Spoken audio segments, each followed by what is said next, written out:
Shumë. Po lexoja një libër tani që po kthesha nga Gjermania, një libër me kujtime të Jusuf Vrionit. Dhe Jusuf Vrioni në një moment aty thot në 91-shin, më vjen në shtëpi thot Preç Zogaj dhe Piro Mishaj dhe më kërkojnë që të kandidoj për Partinë Demokratike.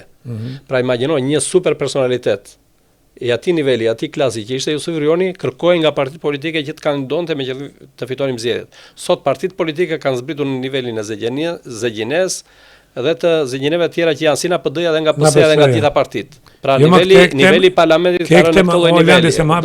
Po ke këtë mërti, unë shkova hyna në Kamës për pa Kamzën. Shkova biles për pa shtëpinë e këtij që ka qenë kryetari i Kamzës.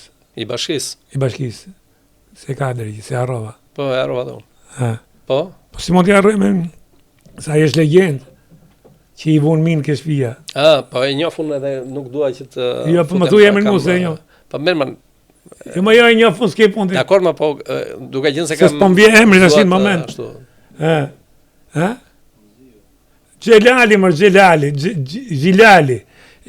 Gjilali, po si mund t'jetë ai në parlament? Ai është shembulli më katastrofë që ka bën një katastrofë urbane në Kamës. Dhe ka një shtëpi si me qenë shtëpia bar, shtëpia vetë dhe thotë e njoh se njoh, te kemi të keqen e landi. E njoh se njoh, nëse do flasë. Se ka dhe etik në këto. Mi ka etik. Unë kam një do si mundet ky njeri të vi sot deputet në parlament? Është o zot.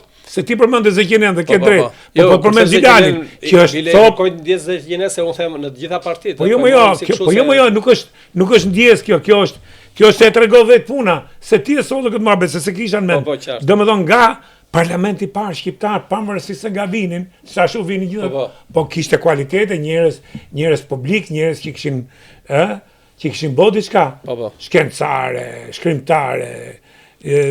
Po sepse këto kryetarët e këtyre partive e deintelektualizuan politikën.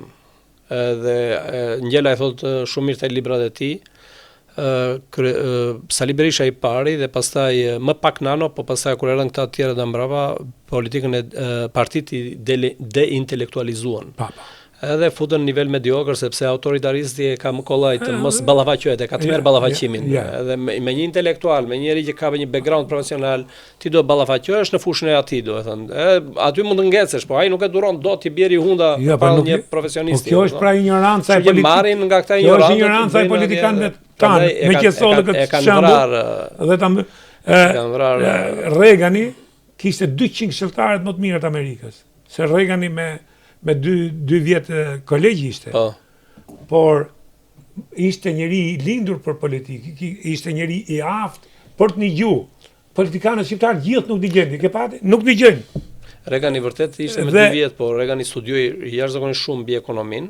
Dhe ju e dini shumë mirë kur në momentin kur punonte tek ajo kompania që bënte prezantuesin e produkteve të asaj, çfarë quhen këta menaxherin e shitjes së produkteve, ishte i super talentuar, sapo hyri dhe në masë dhe televizionin në atë periudhë dhe fitoi një popularitet të jashtëzakonshëm. Është nga president më popullor, po. Ajo që thotë për ekonominë sot kanë vrejtje edhe me globalizmin, edhe me se ky filloi edhe me lobingjet e në kohën e Reagan filluan lobingjet që e kanë degeneruar politikën dhe atje tash.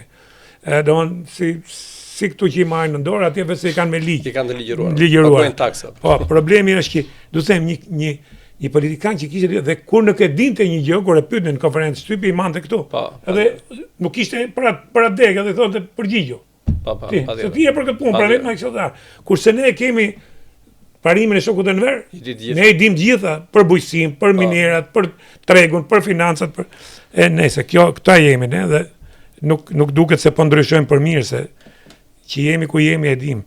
Edhe pikërisht nga kjo lloj kulture. Sepse ata nuk duan të prodhojnë politikë, nuk duan të ketë politikë dhe siç e shikon në Shqipëri nuk ka politikë. Në Shqipëri jemi në botën e hiçit.